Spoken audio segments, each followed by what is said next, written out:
Hey, good morning everyone. So today we are going to study chemistry chapter 2, that is acid, bases and salt. Okay, you all well aware about it because you have studied this chapter in standard 7.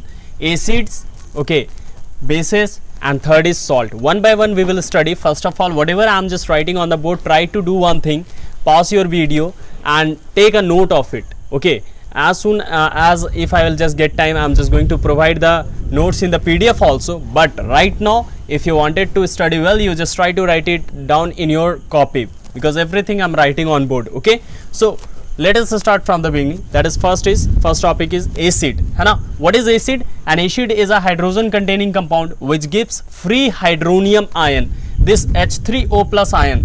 Okay, this H3O plus ion is known as the hydronium ions. Okay, और H plus ion one dissolved in water. जब भी acid को water में dissolve करेंगे तो हमें क्या मिलेगा? रिलीज होता है, आयनिक फॉर्म में रिलीज होगा और वो आयनिक फॉर्म हमें क्या मिलता है? हाइड्रोनियम आयन मिलता है. ठीक है. Now next you try to understand what you have studied in standard 7. Acids का सिंपल सा डेफिनेशन बच्चों हम लोगों ने पढ़ा था कि what acid is sour in taste. Okay, what does acid as a defined?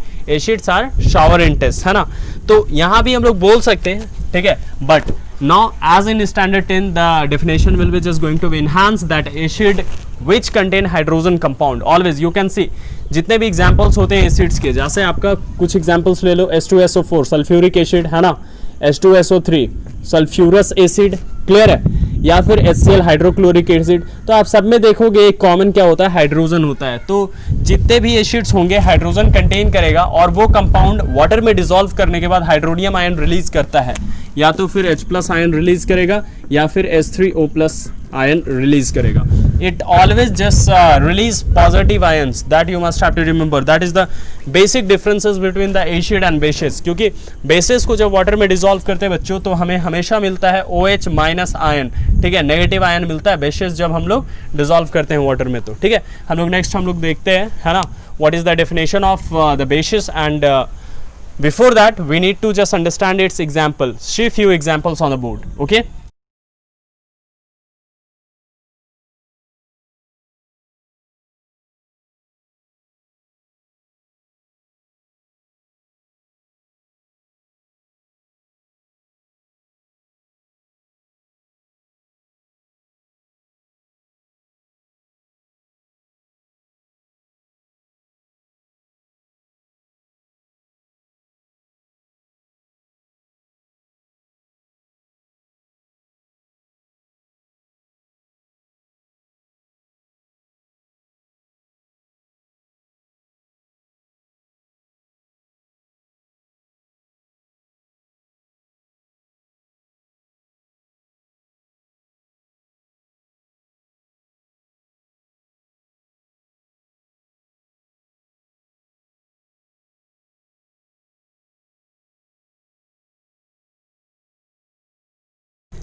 ठीक है बच्चों, तो हमने 3 डिफरेंट एसिड्स ले रखा है. यहाँ पे देखोगे पहला हाइड्रोक्लोरिक एसिड लिया है, दूसरा सल्फ्यूरिक एसिड लिया है, ठीक है, और थर्ड हमारा है एसिटिक एसिड. ओके, तो हमारा है क्या? तीनों के केस में आप देखोगे कॉमन हमने वाटर में मिक्स किया है, लेकिन वो वाटर हमारा एक्सेस अमाउंट में होना चाहिए.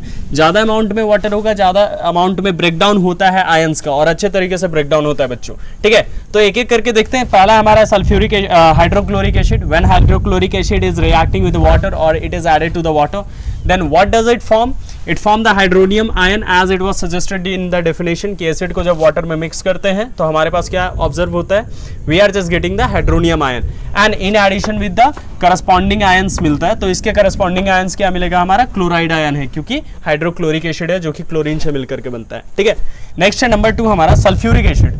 ध्यान से देखिए, सल्फ्यूरिक एसिड में करस्पॉन्डिंग आयन हमारा सल्फेट है, क्योंकि सल्फेट हाइड्रोजन के साथ मिलकर के बना है. तो जब भी इसे एक्सेस वाटर में हम लोग डालेंगे तो हाइड्रोनियम आयन के साथ साथ हमें सल्फेट आयन भी मिलता है. ठीक है, नेक्स्ट है हमारा acetic acid. It is important one because it is a reversible reaction. इसमें क्या होता है बच्चे?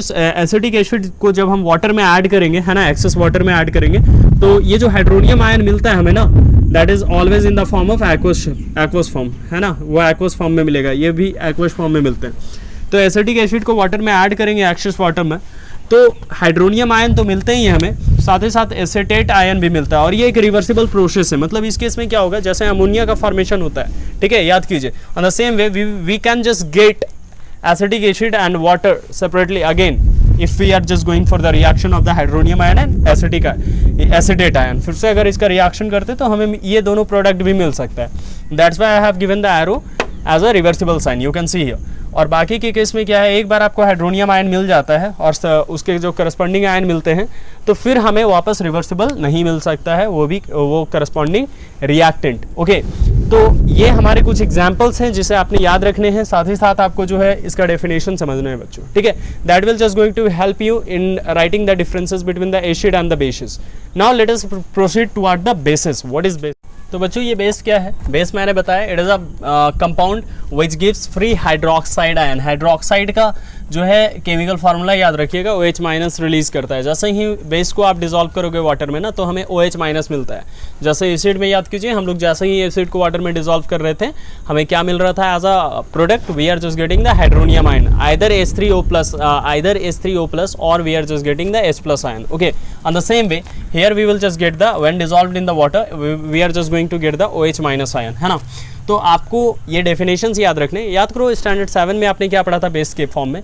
Bases, how we can define the base? Okay, it was the definition that simple, which are soapy in touch, okay, and bitter in taste। ठीक है, test में वो bitter था और छूने में सोपी था, है ना। On the same way जैसा कि डेफिनेशन मैंने बताया आपको, है ना, एसिड के केस में क्या था, it was sour in taste. Okay, तो यहाँ आपको याद रखने, इन दोनों को भी आप एडिशनली ऐड कर सकते हो डिफरेंसेस अगर पूछे गए हो तो, या फिर डेफिनेशंस को अगर इलॉन्गेट करना हो तो ये सारे सेंटेंसेस आपके लिए यूजफुल होते हैं, आप उसे ऐड कर सकते हो बहुत ही अच्छे तरीके से, ठीक है।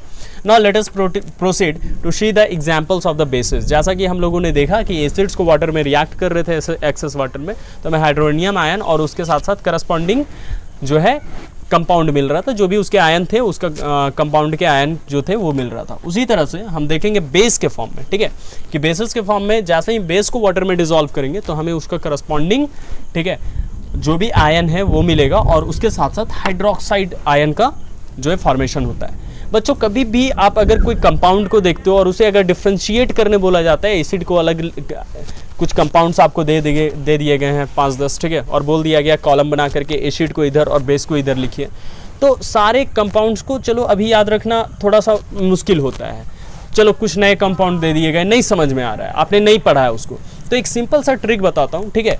जहाँ भी आपको OH दिखाई देगा ना, जितने भी हाइड्रोक्साइड आयन से बने हुए फॉर्मेशन होते हैं, जैसे सबसे तो स्ट्रॉन्ग हो गया NaOH और KOH, ये स्ट्रॉन्ग बेसिस में से हैं, ठीक है, स्ट्रॉन्ग बेसिस में से। तो जहाँ भी OH लास्ट में दिखाई देगा ना तो वो सारे के सारे क्या हो जाते हैं, बेसिस हो जाते हैं, ठीक है, वो सारे कंपाउंड आपके बेसिस हो जाएंगे। तो ये पहचानने का एक तरीका है जिसे आप याद रख सकते हो। ओके,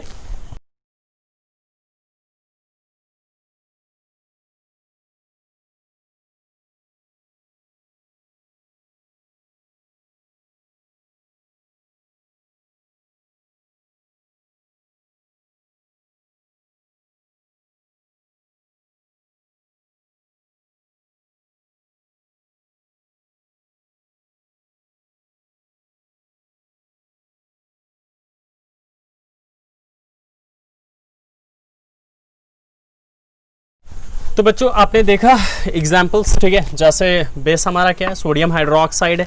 सोडियम हाइड्रोक्साइड को जैसे वाटर में हम लोग डिसॉल्व करते हैं एक्सेस वाटर में, तो हमें क्या मिलता है, सोडियम। करस्पॉन्डिंग जो आयन है वो तो Na+ हमें मिला, ठीक है, और उसके साथ साथ OH- हमें मिल रहा है, रिलीज हो रहा है, that is hydroxide ion. In the same वे यहाँ भी एक रिवर्सिबल रिएक्शन का हमने एग्जाम्पल लिया है ना। तो NH4OH जो कि NH4 हमारा अमोनियम होता है। देखो दो डिफरेंस याद रखिएगा, NH3 जो होता है वो अमोनिया होता है, क्या होता है, अमोनिया, और NH4 जो होता है, इसमें बहुत सारे बच्चे कंफ्यूज होते हैं, ये होता है अमोनियम, ठीक है, अमोनियम। तो अमोनियम हाइड्रोक्साइड को जैसे वाटर एक्सेस वाटर में डालेंगे, एक बेस है, ठीक है, रिवर्सिबल रिएक्शन मिलता है, और उसके साथ साथ हमें अमोनियम आयन मिलेगा, ठीक है, और अमोनियम आयन के साथ साथ OH- आयन भी रिलीज होता है, ठीक है। तो ये भी आपको याद रखने हैं बच्चों, है ना। तो ये डिफरेंसेस या फिर ये रिएक्शंस आपको हेल्प करेंगे during the exam, but you must have to remember, इसे नोट कर लो अच्छे से अपने कॉपी में। अब आगे हम लोग प्रोसीड करेंगे इसके प्रॉपर्टीज़ की ओर। पूरे चैप्टर में आपको प्रॉपर्टीज़ पढ़ने हैं और उनके रिएक्शंस पढ़ने हैं, जो कि सबसे इंपॉर्टेंट है। लास्ट में हम लोग देखेंगे सॉल्ट और पीएच इंडिकेटर। वैसे तो पीएच इंडिकेटर इस बार हटा दिया गया है आपके CBSE साइड से, लेकिन मैं उसे भी पढ़ाऊंगा। शॉर्ट टॉपिक है, अच्छे से समझ लेना। उसके बाद आप लोग प्रैक्टिकल अपने लाइफ में भी या फिर लैबोरेटरी में भी बहुत अच्छे से कर सकते हो। जैसे एक सिंपल सा एग्जांपल याद करो, आपने पहले भी इंडिकेटर पढ़ा हुआ है कि कैसे किसी भी सब्सटेंस को बेसिक है या एसिडिक है हम लोग चेक करते हैं। और वैसे भी अगर डिसॉल्व करेंगे, जो अभी तरीका मैंने बताया, वाटर में डिसॉल्व करेंगे तो OH- थोड़ी ना लटकता हुआ या फ्लोट करता हुआ वाटर में दिखाई देगा, या फिर H3O- जो है वो भी फ्लोट करता हुआ नहीं दिखाई देगा, वो तो एक आयंस है। That is very short, okay. लेकिन एक बात है बच्चों, अगर उसे आपको पता करना है तो लिटमस पेपर टेस्ट में चले जाओ, या तो फिर डिफरेंट इंडिकेटर है, टर्मरिक टेस्ट है, आपका चाइना रोज टेस्ट है ना, फेनोल्फथालीन टेस्ट है। तो एक सबसे बेसिक और सबसे इंपॉर्टेंट जो होता है लिटमस पेपर टेस्ट, उसका याद रखिए, उसका मैं बता दे रहा हूँ, ठीक है। कि एसिड में अगर हम लोग जैसे ही एसिडिक सब्सटेंस में अगर लिटमस पेपर को टच कराते हैं तो इट टर्न्स रेड। कोई भी कलर का होगा, जनरली तो पर्पल कलर का होता है, ब्लू कलर का होता है, ठीक है, लेकिन वो जो भी कलर में होगा लिटमस पेपर वो रेड में चेंज हो जाएगा। रेड मतलब डेंजर, एसिड, खतरा, ठीक है, याद रखना। और बेस में अगर कोई भी बेसिक सब्सटेंस में आप टच करते हो या फिर उसका सॉल्यूशन भी आता है लिक्विड फॉर्म में, उसका पेपर भी आता है, ठीक है, तो बेसिक फॉर्म में जैसे टच करते हो वो टर्न हो जाएगा ब्लू कलर में। जो भी कलर में रहा होगा वो टर्न हो जाता है ब्लू कलर में। तो ये याद रखिएगा। साथ ही साथ हम लोग इंडिकेटर देखेंगे आगे के क्लासेस में। आज का क्लास यहीं समाप्त होता है। Thank you, have a nice day. बने रहिए हमारे साथ और सब्सक्राइब कीजिए हमारे चैनल को for more updates. Okay, thank you.